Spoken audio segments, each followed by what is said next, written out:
That wasn't so great. That rendition probably could have been better, but I mean, again, you guys probably couldn't hear it because Zoom is not great at recording. No, I probably could find another software that is good at actually recording in both audio and video, or probably just get an actual camera to do this. But two things. One, I'm lazy, and two, I can't parse out. I can't. I'm not really good at parsing out cost benefit. This is why I'm taking a personal finance class this semester, everybody. But please, again, if anybody has any alternatives to Zoom that can record both video and audio, please, please, please let me know.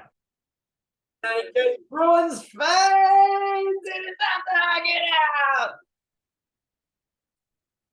That is a 3-1 victory over the New York Rangers. Welcome back to Into the Night, everybody. I am your host, 100 Max. I gotta say, the Bruins won this one, and original six matchups are usually pretty fun.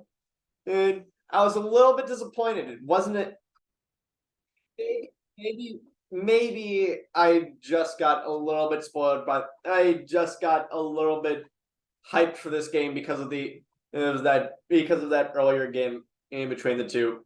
Where the Bruins won 5-2, but it was still fun as hell. But let's be fair here. Nothing is topping that Bruins and Leafs game from a little bit ago. Like when we break it down, that might end up being the best game. That might be the best game of the entire NHL season for any team. At the very least, it is a top 5. And I don't say this is, and I don't necessarily say, and I know that I don't watch every single NHL game out there. First of all, that would require me being pretty much being glued to my TV, glued to like 7 different tabs of NHL 66 to watch different games and somehow be focused on every single one of them. So there are a lot more stinkers than there are good ones. Believe you me, I really do not want to sit here and parse out which ones are, and I do not want to sit here and sift through bad game after bad game after bad game in hopes of finding something that chases the high of that Bruins Leafs game. I will still watch every single Bruins game because of 2 reasons. Actually, first of all, I'm doing this. And I've decided to hitch myself to this team for this show. Second of all, favorite team in the NHL.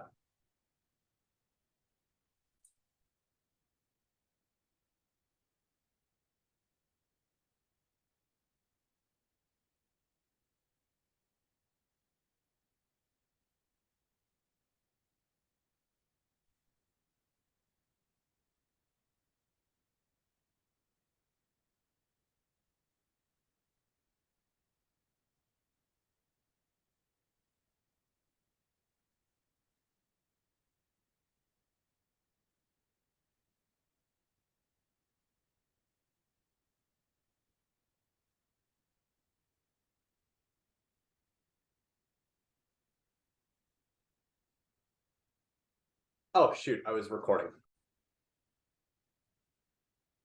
Well, that's embarrassing. If only I had an editing software that would actually help me to get rid of that. Someone in the comments, please help me out there. My New Year's resolutions to improve the production quality of this show.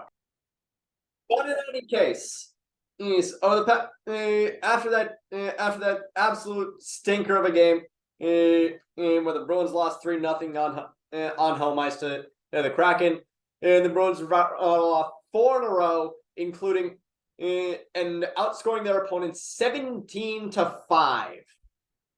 That is a 4-game goals for average of 4.25 a game and a goals against average of 1.25. I think that that's pretty good. But the Rangers, they come into this game on a little bit of a tear themselves. After starting the season, I think 12-10-5 or something like that. I can't remember what it was, what they actually showed on the NESN broadcast because it happened like two and a half hours ago. But the Rangers, after a mediocre first half, coming to this game swinging, winning on a record of 14-3-2 over the last 19 games. But the Bruins can handle this just fine. Coppinen is back out of the lineup. Noshik's going back in. That's good. It's good for Noshik because I think that he was listed as day-to-day going into this game, or at least a game time decision. Same with Bergeron; he was also in, so that it's good. And Craig Smith is on the top line again. Not good. Like, for the love of God, Monty, I love you. You're a fantastic coach. You've been a great coach. But can you please put someone in on the top line that is not Craig Smith? Because Craig Smith is a whole lot of nothing except reminding us that he takes up $3 million against the cap. I guarantee you he's the next salary dump we make. But either way, game starts, puck drops, and the Bruins are hitting the gas pretty early with us making some really good offensive moves, especially Krejci making an insane self pass against the board, and then shooting it across the plane of ice. Zaka's stick is on it. It redirects up and pings off the corner into the net to put the Bruins up 1-0 just 2 minutes into the game.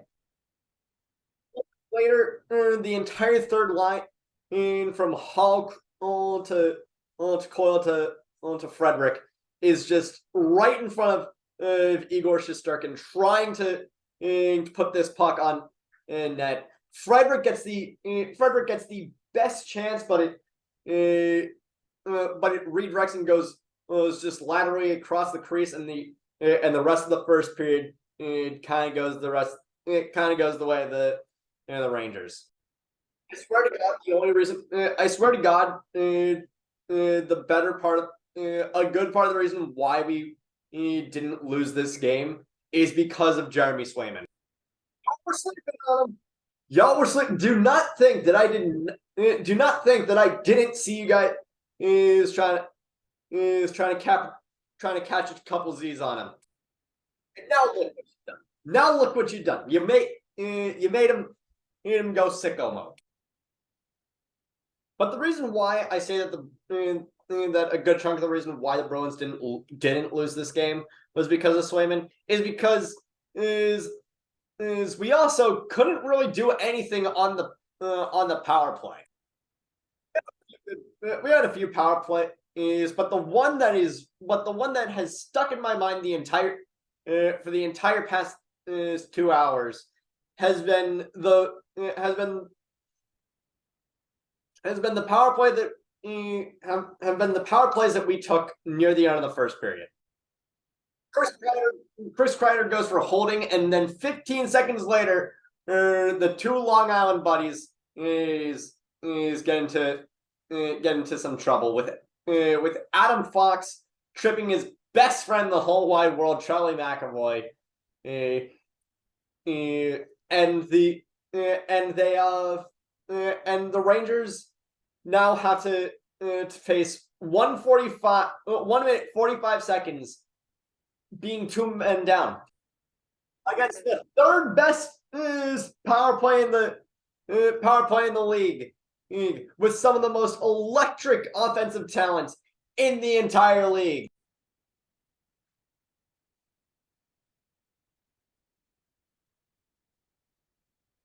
Would you believe me if I told you that the Bruins did not capitalize on 1 minute 45 seconds of a 5-on-3? And then, like clockwork, Craig Smith ends up going for interference at the end of the first. I'll tell you what, it's a good thing that the Bruins killed all that on the other end of the intermission. Second period, puck drops. Bruins kill the rest of Craig Smith's penalty, and Brandon Carlo seems to be a little bit hurt. Which honestly, I know that I've talked shit about him a little bit. That is not good. I will admit, I was wrong about Carlo. I was wrong. From this game, he played really well. For however long he was on the ice for this game, he also was really good. And on the like really early on in the first period, the Rangers were going to get a pretty decent breakaway from Chris Kreider, and freaking Carlo just got up right next to him and checked him enough to not for it to not be interference, but also disrupt him enough to where he had no chance of getting the puck. And I want to apologize. I'm sorry for all of the Brandon Carlos slander on this on this channel. Brandon Carlo has been a very valuable part of this Bruins defense, and although he is not a particularly offensively skilled defenseman, he doesn't need to be. In a league where the Norris Trophy is basically given to a defenseman who couldn't who could also conceivably be a second line forward, and where it usually goes to someone who wins, who's like top 5 or top 3 in points by a defenseman in any given year. I think the true role of defense has been jettisoned by the NHL as of late. Do not get me wrong. Players like Cale Makar, Roman Josi, and Adam Fox are fantastic defensemen, but at the same time, I feel like in their respective years, it felt like their defensive prowess was always a backseat to their ability to score points. And this year for the Bruins has sort of been a reminder to the league that oftentimes this is what the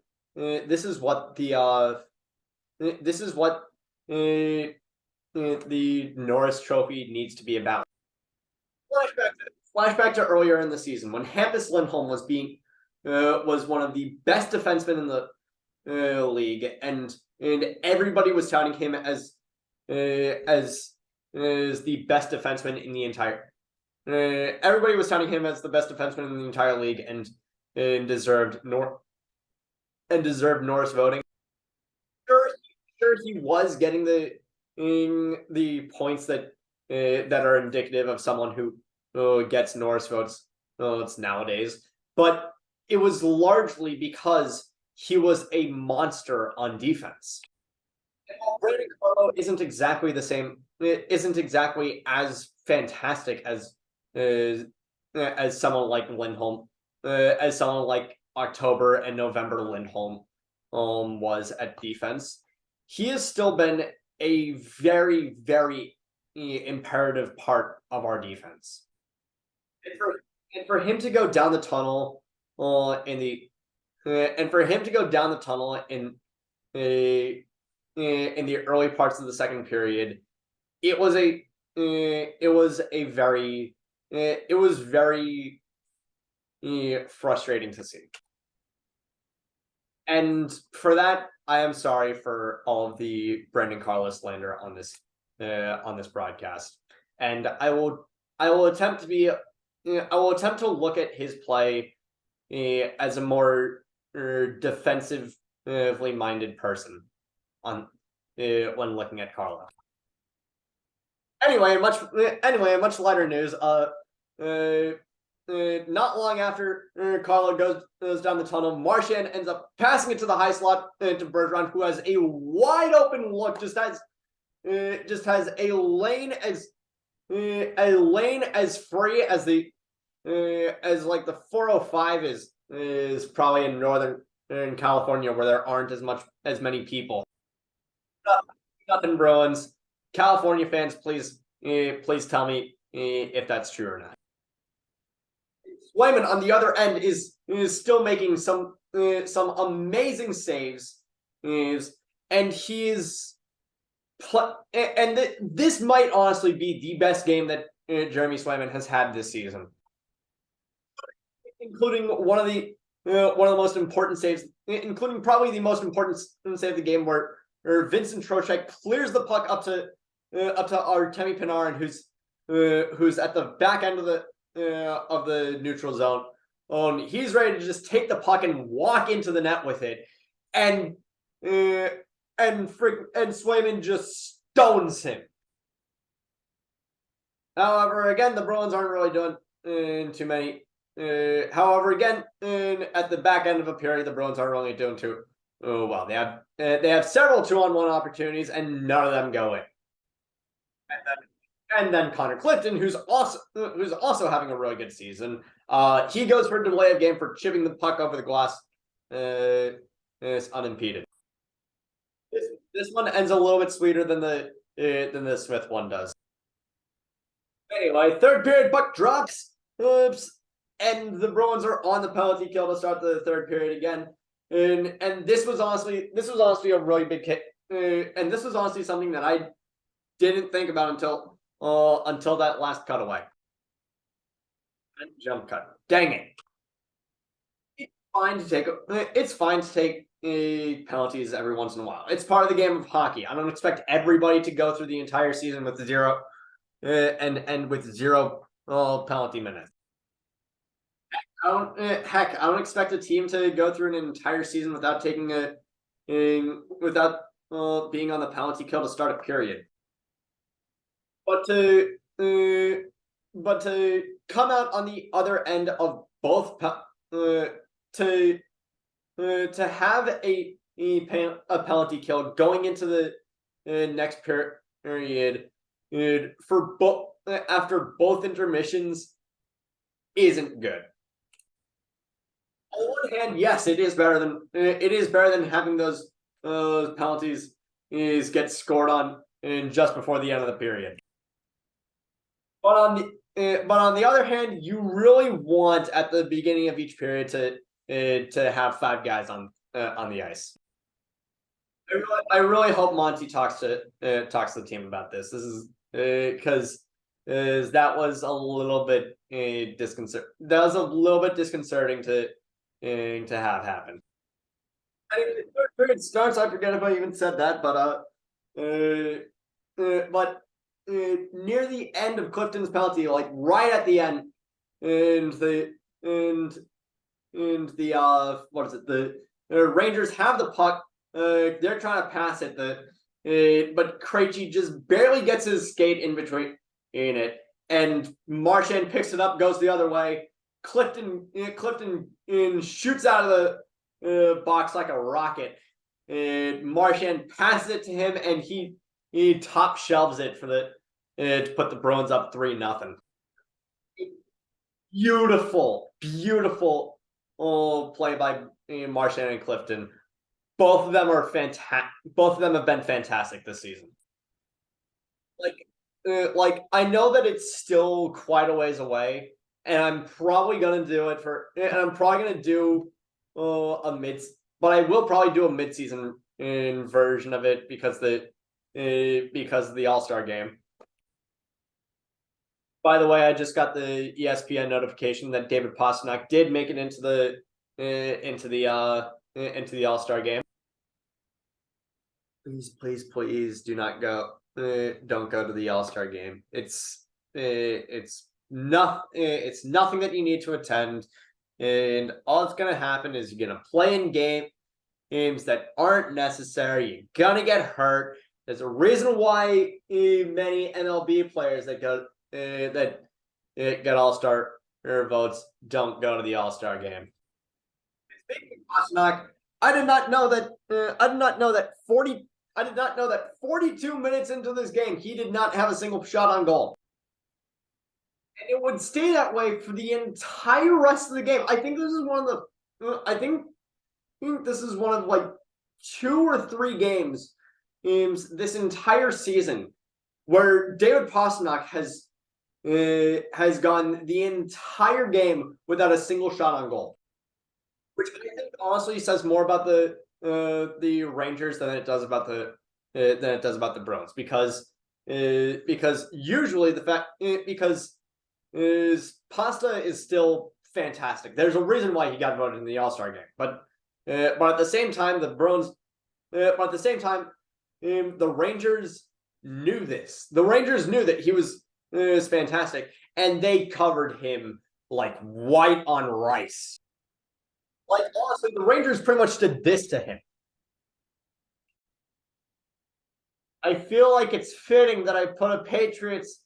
It's freaking. I feel like it's fitting that I put a Patriots blanket over me because, like the Patriots during the regular season this past NFL season, the Rangers had plenty of opportunities to possibly win this game, and they blew every single one of them. Anyway, some penalties happen on both sides. Trouba goes for tripping. The Rangers kill that one. Then Lafreniere goes for hooking, and then a little bit later, Bergeron goes for interference. There's like a minute 10 of 4-on-4. Both teams end up killing their penalty. We go into the 4F150 final 5. And we see the unfortunate end of tonight's shutout. I honestly thought that it was that Swayman was gonna get the shutout on this one. But even though he didn't get the shutout, and honestly, I kind of put this goal on him. I'm still proud of him. Like this man took one of the most offensively minded teams in the league, a team that has won 14 of their last 19 with someone who scored 50 goals last season. And never forget that Chris Kreider is a 50-goal scorer in this league. And he allowed and he stopped 31 of 32 tonight. And the only one he let in was Ben Harper sniping from the freaking circles for his first goal since December 1st, 2018. First goal for this man in 1,510 days. I have a counter right here. This counter counts down every single day since I realized that I was trans. This counter reads 1,563. Ben Harper's goal scoring drought lasted almost as long as since as the start of my gender transition. By the way, I consider myself gender non-binary, and I use she/they pronouns. I feel like that's kind of important to share, considering the Ivan Provorov situation. And oh boy, there's a video that's going to be coming out about that in a little bit. Anyway, the Rangers push Sturkin, and the Bruins end up securing the victory. Anyway, on Sunday the Bruins are back home for the last time before the All-Star game, before the All-Star break, and then go on with a game against the Sharks. The Sharks, by the way, just traded Jasper Weatherby for I forget who.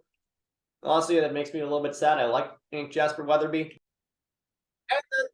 And then their 5-game road trip to close out the pre-All-Star schedule is a little bit weird. It's kind of like ping-ponging between good team, bad team. We got the Habs on the 24th, and then the Lightning on the 26th. So that's going from a bad team to a good team, and then we got the Panthers on the 28th. That's a bad team. Second half of a back-to-back.